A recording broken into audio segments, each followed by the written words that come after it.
Tonight on CTV News at 6, a second death in a Banff rock slide. A survivor remembers the moment part of the mountain fell. I just looked over my left shoulder and saw this whole slab of rock. It looked like a multi-story building coming down. Mistaken identity death, a guilty plea in an attack that killed a father and injured his daughter. And there's a drop back for Bouchard. He scores! Planning for a busy summer, Oilers management on the team's offseason needs. The area with probably the least amount of change will be the defense.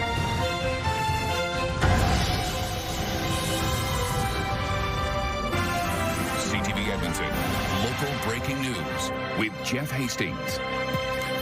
Good evening. A second person has been confirmed dead in a rock slide at Bow Glacier Falls in Banff National Park. The first victim has been identified as a 70-year-old woman who is a former educator at the University of Alberta. CTV's Evan Kenny joins us now live in studio. And Evan, RCMP and Parks Canada held a joint press conference this afternoon. What can you tell us about their investigation? Jeff, they say there are no other people missing after using dog teams, aerial and infrared searching over the past 24 hours. Parks Canada says this was a natural rock slide that was not predictable or preventable. Bow Glacier Falls is about 40 kilometers or half an hour north of Lake Louise. This was the moment the rock slide happened yesterday afternoon. It was caught on video by hikers who said they had just arrived at the site just moments before. Parks Canada does not have an exact size of the rock slide, but says one of this scope is rare in the mountains, adding difficulty to the rescue. The debris was incredibly unstable, and there were still parts of the cliff that were concerning.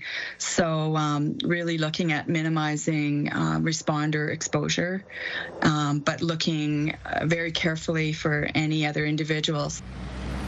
Roughly 100 emergency personnel were involved in the response. 13 people were evacuated by helicopter. 3 hikers were brought by STARS and ambulance to the hospital. All 3 are now in stable condition. Jeff? All right, Evan, thank you. That's Evan Kenny live for us tonight. Now, as Evan mentioned, there were multiple people hiking in the area yesterday. CTV's Tim Brooke has more from the people who managed to get out before the slide.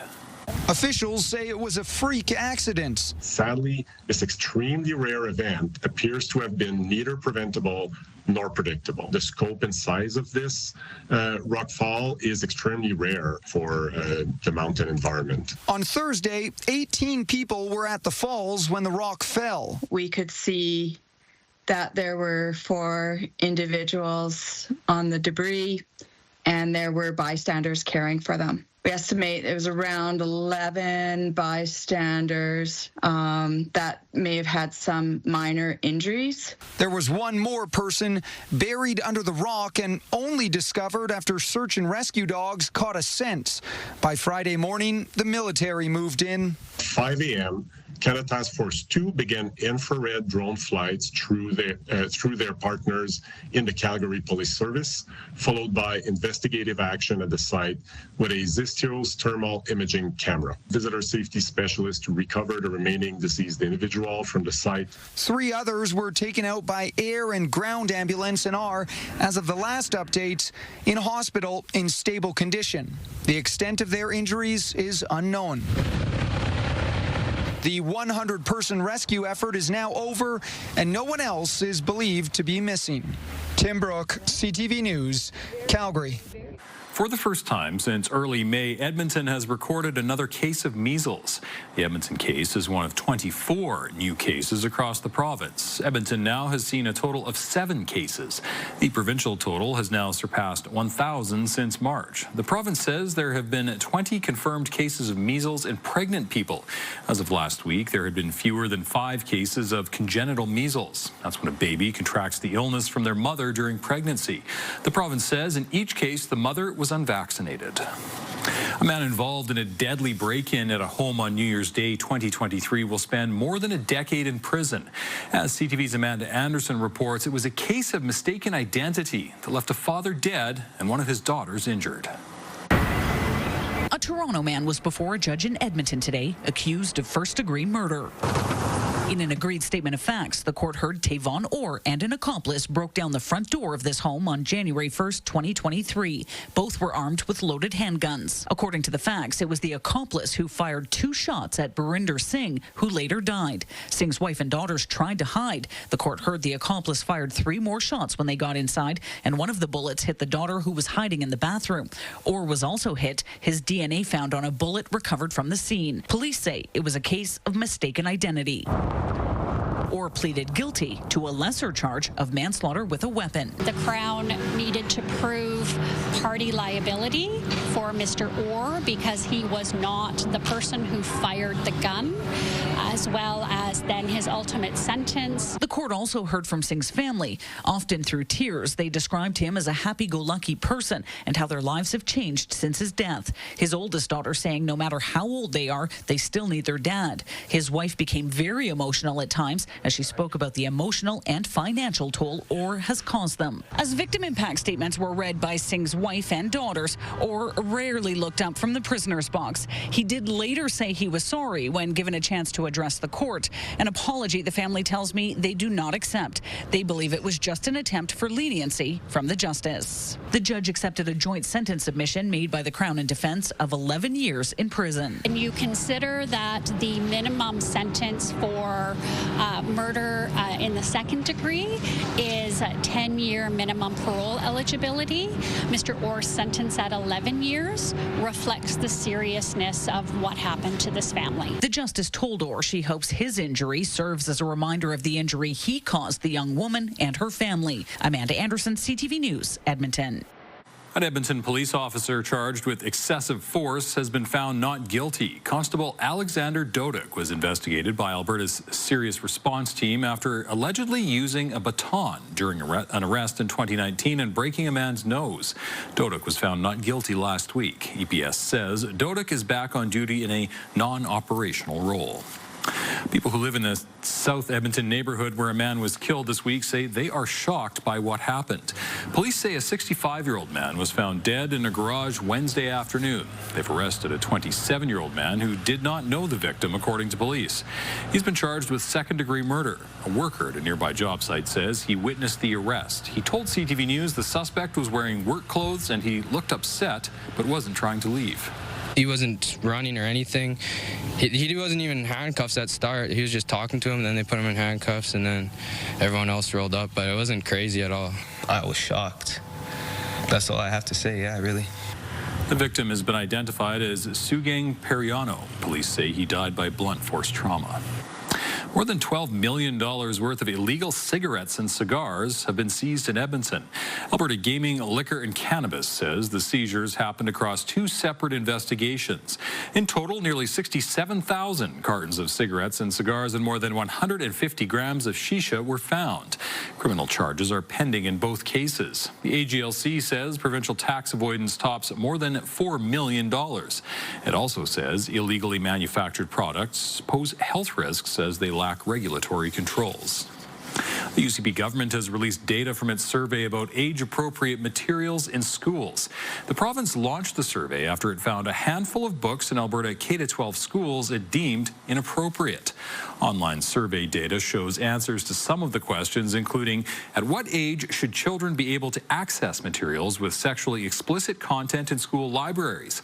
34% of respondents said never, 23% said high school, 22% middle school, and 4% said elementary. 17% said all ages. The province says it will be using the findings to develop province-wide standards. Some Albertans will start to see the effect of Alberta's new personal income tax rate next month. The province says changes are coming to the paychecks of more than 2 million Albertans July 1st.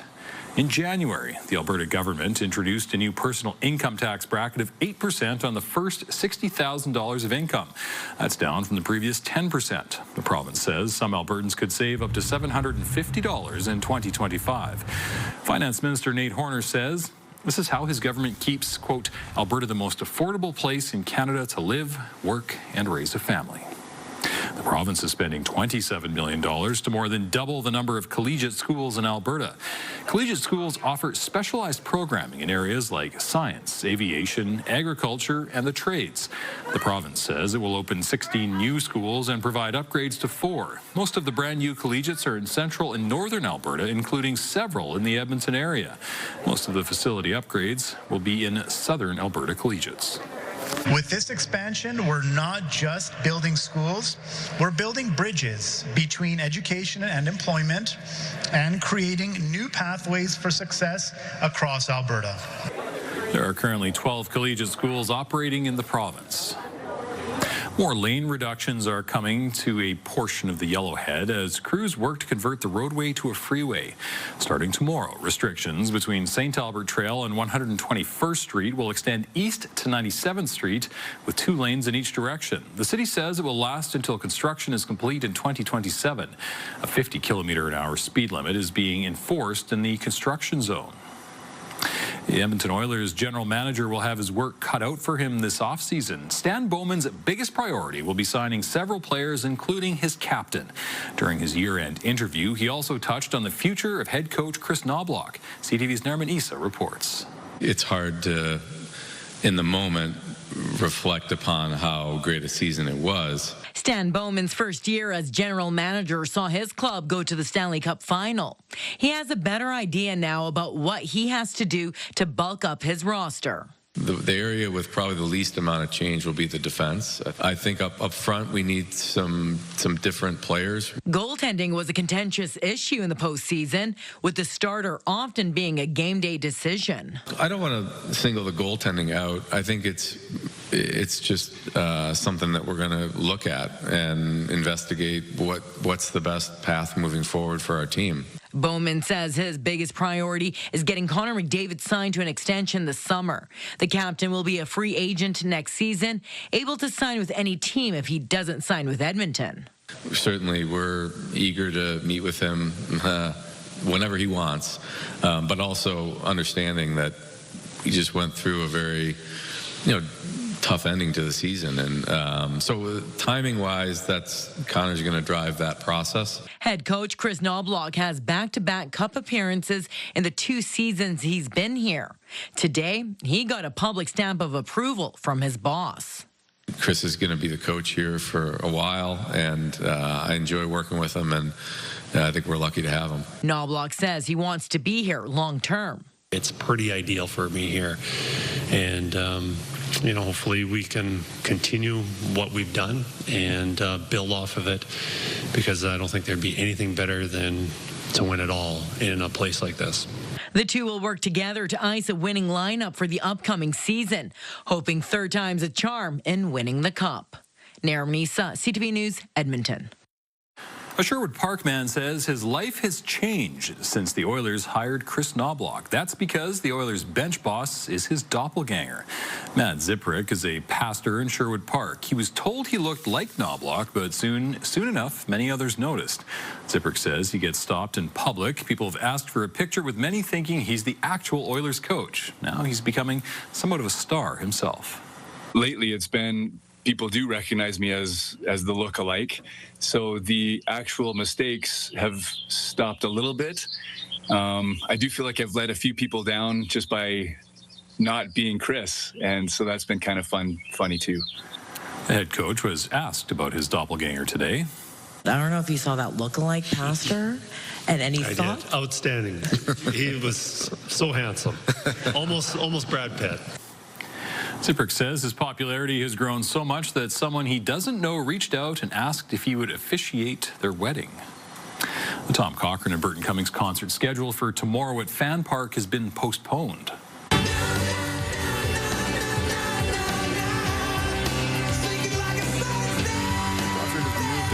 September the 1st. The Oilers Entertainment Group isn't saying why the concert had to be rescheduled. Previously purchased tickets will be honored for the new date. Refunds will also be available at the point of purchase.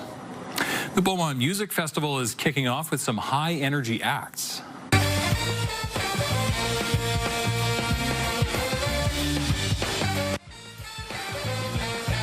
Circuit regulars Five Alarm Funk and Juno nominee Jeremy Fisher before headliners Blackie and the Rodeo Kings finish things off. The festival starts up again tomorrow morning at 11. All right, first check on weather. Plenty going on this weekend, including the night market at River Cree, and that's where Josh is this evening. Josh. Yeah, 5th annual night market out here at the River Cree Resort and Casino, and I have the director of marketing with the River Cree Resort and Casino, Janie Bowman, with me. Janie, we were talking about this during the 5 o'clock newscast. Can you believe it's been 5 years? Not at all. I'm so honored, so blessed. I cannot believe it's been 5 years of this amazing event. Yeah, and it gets bigger and better every year, and now we're inside the venue at River Cree. You moved it inside this year. I know a really good meteorologist, that's why. Well, listen, I think the weather's going to be a little bit better, a little less wet this weekend, but it is raining out there right now. Here inside, tell me about all the local artisans that we have here. Yeah, so first of all, it's absolutely free to attend. We have over 65 local artisans and vendors, all really unique, handmade, handcrafted stuff. We have a star-studded lineup of entertainment right from open to close on the stage. Yeah, I mean, we're listening to just an incredible performer right now. We had some drummers earlier, and then the food trucks. Yeah, 10 delicious food trucks, mini donuts, ice cream, bannock burgers, all the classics. And of course, one of the highlights for everybody that comes out is the powwow, which goes what time?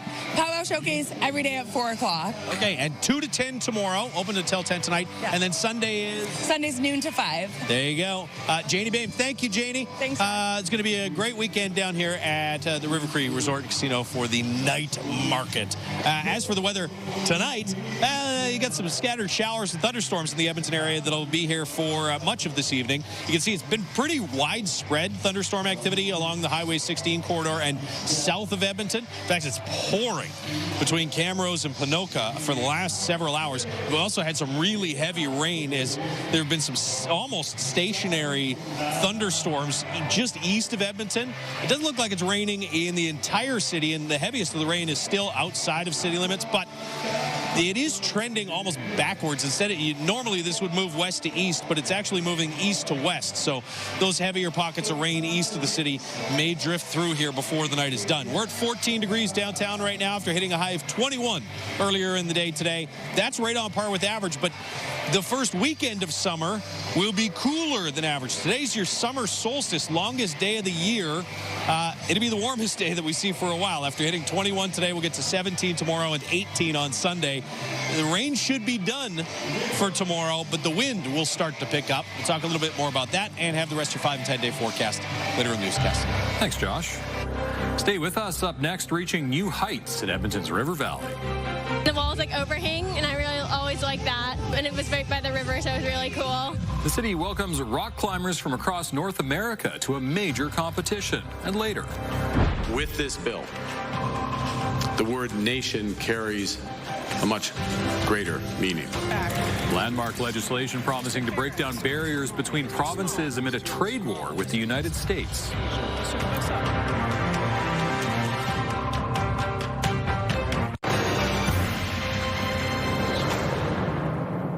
The province got a head start on celebrating National Indigenous Peoples Day.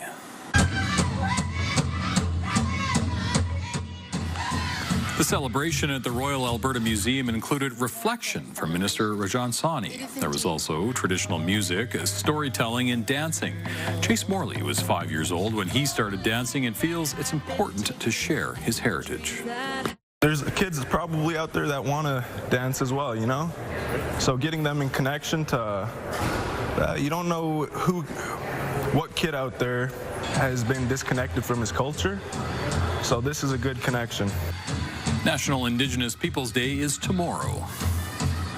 Rock climbers from across North America are spending the weekend high above Edmonton's River Valley. CTV's Merrick DeCash reports on a competition being held for the first time in our city.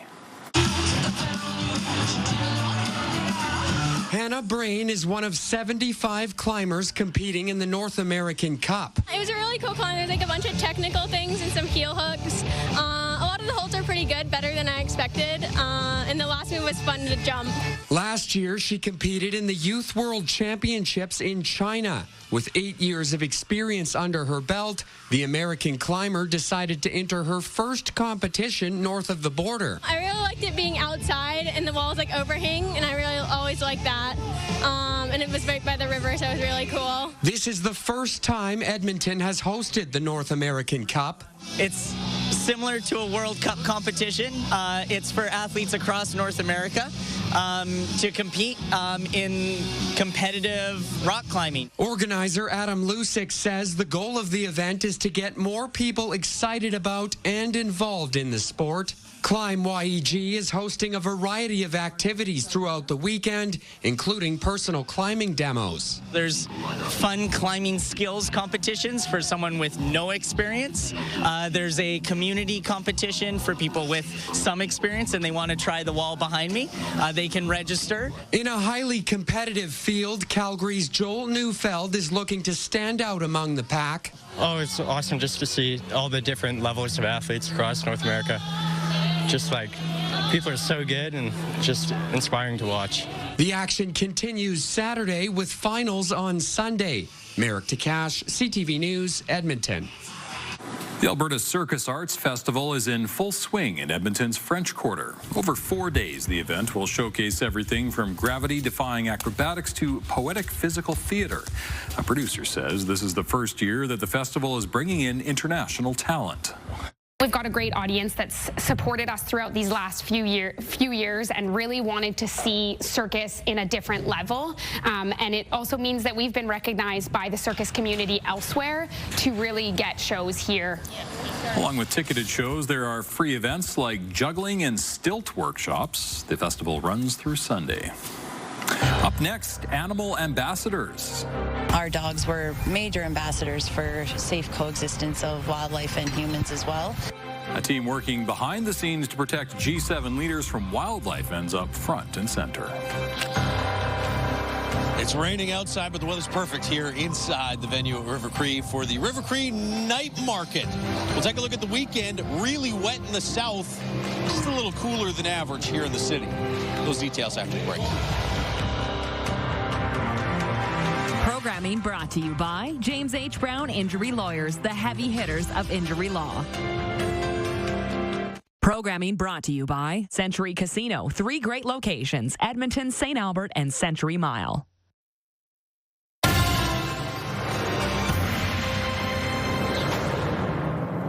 The eyes of the world were on Alberta last week with the G7 summit in Kananaskis. Working behind the scenes was a team from southern Alberta keeping the wildlife at bay. Quinn Keenan tells us more. Security around the G7 summit, both before and during the event, left nothing to chance. While keeping unauthorized people away was paramount, deterring bears was also important. That's where the Canadian Bear Safety Authority came in. It is quite the event. I've been part of the G7 several years ago, back in 2002, when I was an officer with Fish and Wildlife. So I recently retired a couple of years ago and then started the Canadian Bear Safety Authority. 7 handlers as well as 5 dogs, including Karelian bear dogs known for their fearlessness, patrolled the town site looking for wildlife that might be getting too close for comfort. The team came across a grizzly and black bear. That's when the dogs were sent in. We did work a couple of bears out of an area full of people, and they were really good. They left right away. Our dogs were major ambassadors for safe coexistence of wildlife and humans as well. They bring a lot of attention to the scenarios. Their dogs became minor celebrities during the summit. Attendees enjoyed just relaxing and petting the dogs after long days working. 7-month-old Luna was particularly well received. This was her first time working, but she was able to hold her own. Another highlight for me would be how my young pup was able to work on her very first bear and how she did it with a huge crowd of supporters behind her, and she did an incredible job. She didn't balk or hesitate at all. It took months of preparation for the wildlife team, but they're happy to have been involved in such a major event. They were able to work for security teams from across Canada and around the world. Clark was even able to take spouses of some of the dignitaries dignitaries on a hike. We got to take 4 dignitaries, which was First Lady of Canada and Germany and Japan, and then the federal, the EU Chancellor's husband. We took them for a walk up to Troll Falls. Quinn Keenan, CTV News, Blairmore. All right, back out to River Cree now, where Josh is indoors, warm and dry. Yeah, and enjoying some fantastic music down here at the 5th annual night market at the River Cree Resort and Casino. Take a look outside where it's not as dry, at least not in most of the city. Cloudy skies, some rain coming down. River Valley Skycam is brought to you by Action Furnace. Action Furnace, fixed right or it's free. It's 14 degrees downtown right now. We got to 21 for a high before the showers and thunderstorms started to roll in. 21 as well in Fort McMurray. Look, you can see where it was not raining today, into the 20s in east central northeastern Alberta, but 15 in Red Deer, 13 in Jasper.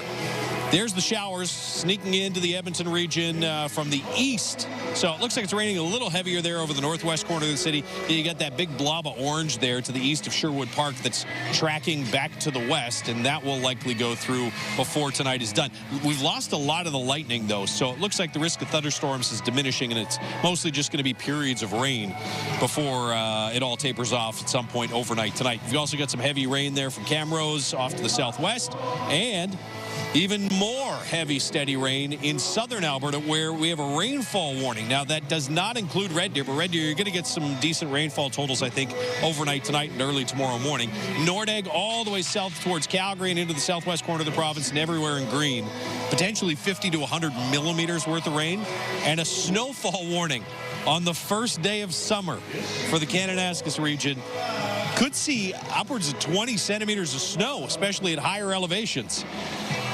That'll be a rude welcome to summer this weekend for anybody that's trying to camp in through the mountain parks. Watch the heavy rain push out of the Red Deer region by about midday tomorrow. Here in Edmonton, the rain moves out later on tonight. And for tomorrow, clouds in the morning, giving way to partly cloudy skies in the afternoon and some wind. Sunday, there's a low pressure system spinning about there in northern Alberta. That'll bring some showers and thunderstorms to northern parts of the province Sunday afternoon. For us here in Edmonton, we'll be dry for most of the day Sunday, and the wind will be a lot calmer than tomorrow. But Sunday evening could see a shower or thunderstorm push in. 14 degrees right now in the city, 19 in Grand Prairie, and 18 in Fort McMurray. Red Deer still stuck at 13 degrees with some rain in the area. Wind, it's not all that bad in Edmonton, but it is pretty gusty elsewhere around the province. You get gusts to about 45 kilometers per hour in the northwest, gusts into the 30s in east central and northeastern Alberta. I think we'll see that wind pick up a little bit before the evening is done, 10, maybe 15 kilometers per hour, especially on the outer edges of some of those heavier pockets of rain. It's tomorrow morning that it really starts to pick up and sticks around for most of the day. Gusts to around 30, maybe at times 40 kilometers per hour. Sustained wind around 15 to 20 kilometers per hour. So a blustery day tomorrow, although it will be dry. Cool one as well, 17 for a daytime high, so 4 degrees below average. 18s Sunday, Monday. You get some sunshine on Sunday. Risk of a shower or thunderstorm Sunday evening, maybe a few hit and miss showers Monday morning. I think for most of the day Monday it's going to be pretty dry, and then it warms up. Low 20s by Tuesday, mid 20s for the middle of next week. So Jeff, not really feeling all that summery for this weekend, but some summertime warmth is coming in early to middle part of next week. And I know you were mentioning it in the newscast a little earlier, Indigenous Peoples Day tomorrow. So maybe come down and check out some of the Inuit or Métis or First Nations artisans that we have down here at the venue at River Cree for the night market. All right, thanks, Josh. Stay with us. Coming up, tensions rising. You know, this would change the political calculus tremendously, and I don't think anybody wants that to happen. The threat of U.S. involvement in Iran hanging over an escalating conflict with civilians caught in the crossfire. Also next. I thought I was going to die for sure. Hear from a hiker who was forced to run for her life during a rock slide in Banff. Programming brought to you by James H. Brown Injury Lawyers, the heavy hitters of injury law.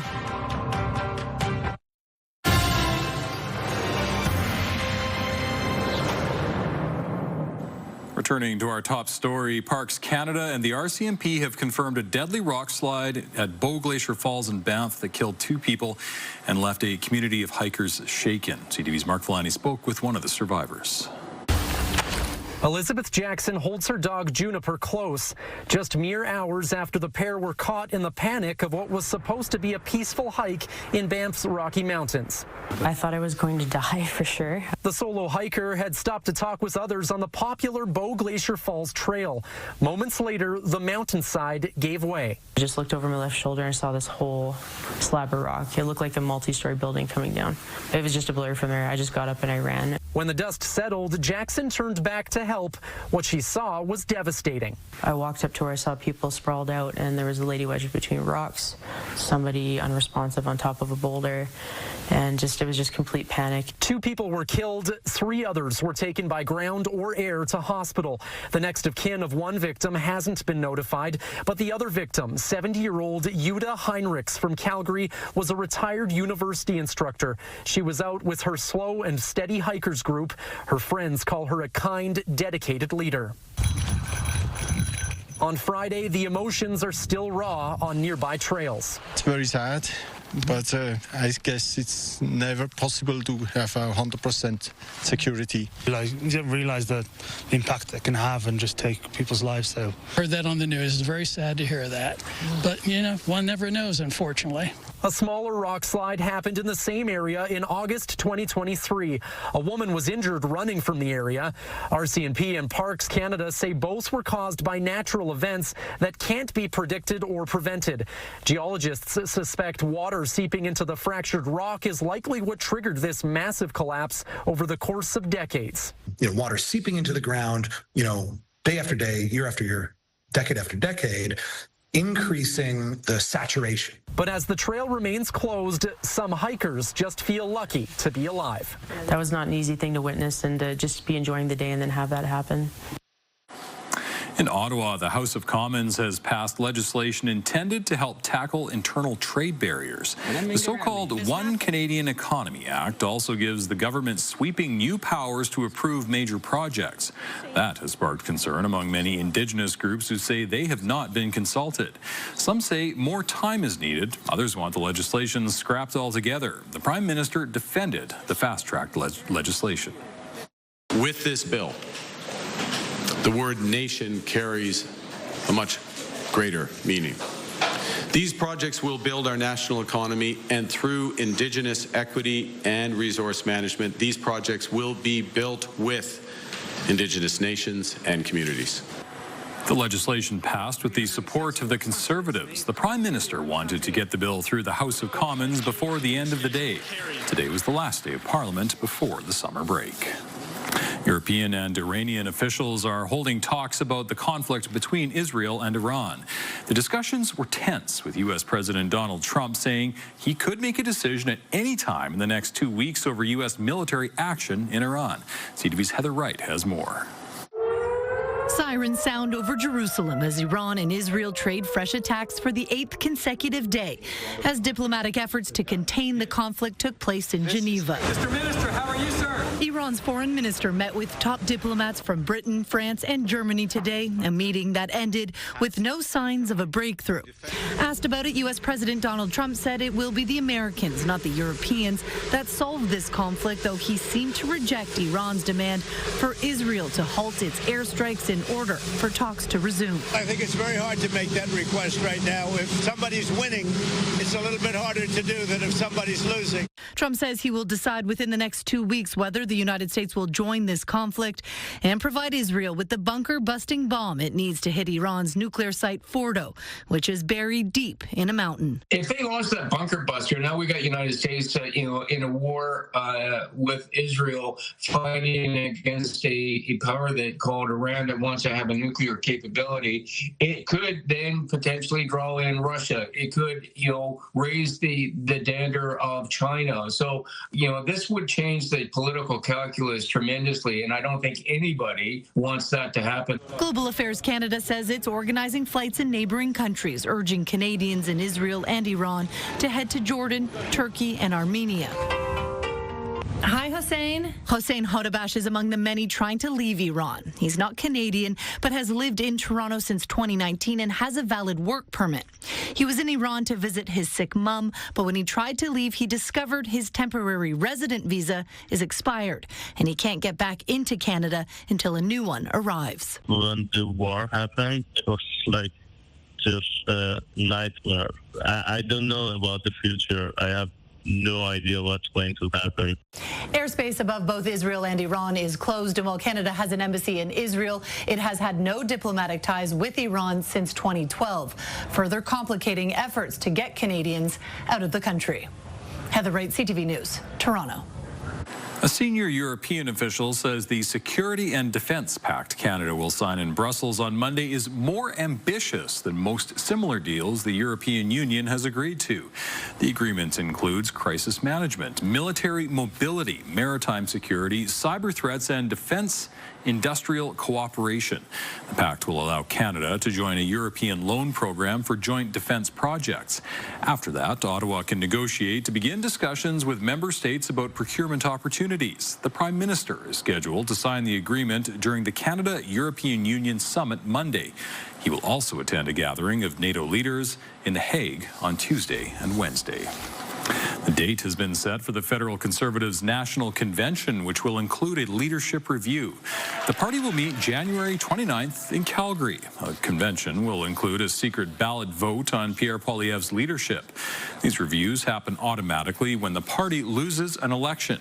Poilievre will need to secure the support of more than half of voters to stay on. He will likely be back in Parliament by January following a by-election in a Conservative stronghold in Alberta this summer. Stay with us. Up next, artificial education. An email that's not written very well in grammar and grammar-wise, but the attached assignment is in perfect English. The growing problem of plagiarism by way of artificial intelligence. Also next, cybersecurity researchers warn of billions of login credentials leaked online.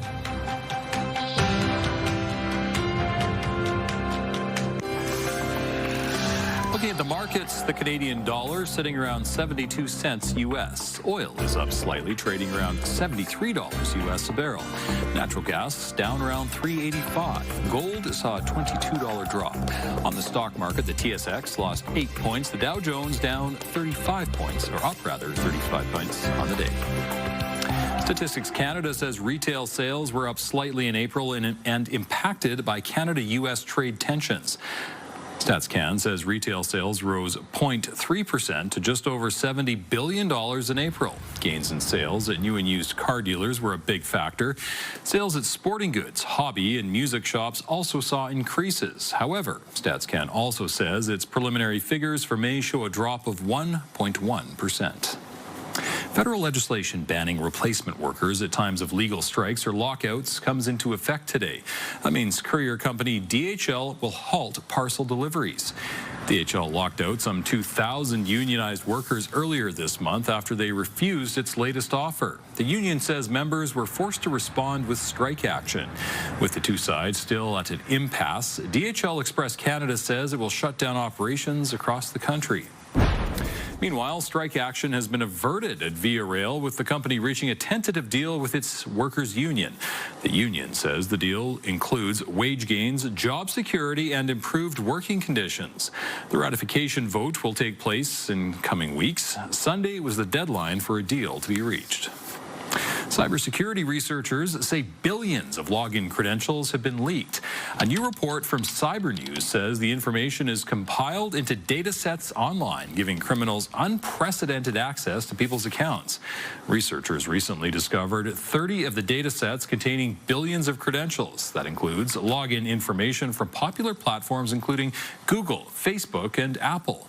Cyber News says the information doesn't come from a single breach and seems to have been stolen through multiple events over time. While many Canadian schools are trying to teach students responsible use of artificial intelligence, some educators say plagiarism through AI is a growing problem. CTV's Emma Convey reports. Ed McHugh is a business and marketing professor at 3 post-secondary schools in the Halifax area. Over the last few years, he's noticed a troubling trend. Students using artificial intelligence softwares to cheat. Having one student do it is serious, but it's increasing.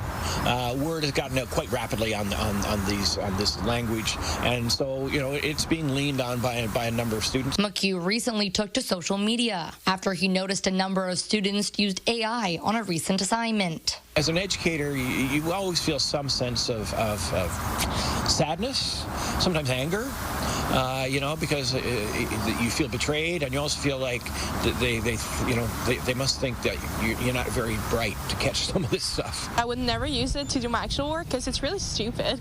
Like if I'll be honest, I will give it a math equation and it doesn't know how to solve it. There are ways to detect it, but it's tough. You have an email that's not written very well in grammar-wise, but the attached assignment is in perfect English. The software follows a certain format in its answers, so when it's copied, it's obvious. But then after that, it gets really tricky. It comes down to your word versus the student's word. Some students feel it enhances their learning, but others disagree. When I use it, it's to get better understanding of what the questions are asking, so usually just re-put them in different words. For paper reviewing and for some information. In the arts specifically, it does kind of hinder the programs because you are relying a lot on social views. Rules vary from classroom to classroom. Each course has its own AI policy. But in general, cheating and plagiarizing are a no across the board. On your first assignment, if you're caught and it's proven, you get 0 for the assignment. If you do it again in the course, you get 0 for the course. This professor explains that AI can be a good thing if used appropriately. But students who rely on it entirely are simply getting an artificial education. Emma Convey, CTV News, Halifax. Coming up, from art to heart. I mean, it was almost like couples counseling without seeing anybody, right? It was like we're working on this thing together and we're solving it. A pair of artists working together became something much more.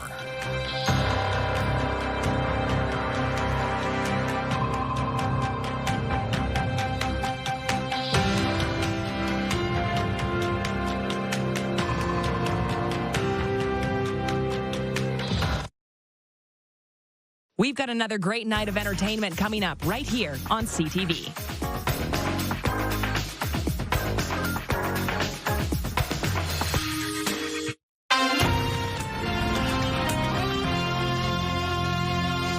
It's not out of the ordinary for artists to collaborate. However, it's not every day that collaboration ends in love. CTV's Adam Sawatsky has more. Hello, everybody. Timothy Wilson Hoey never expected to move out to the country. Hi.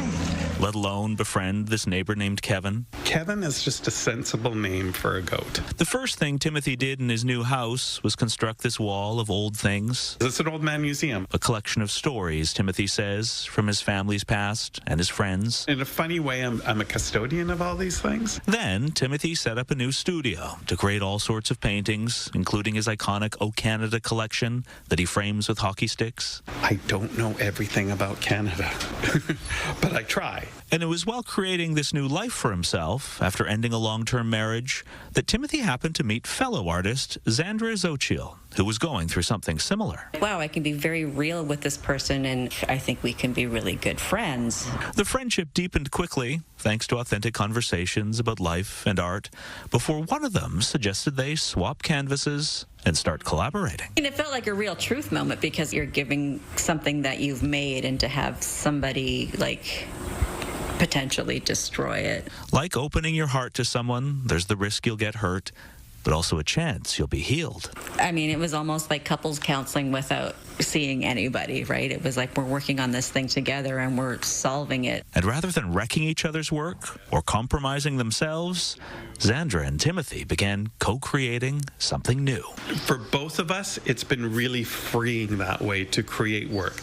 Then we've been lucky that people have liked it.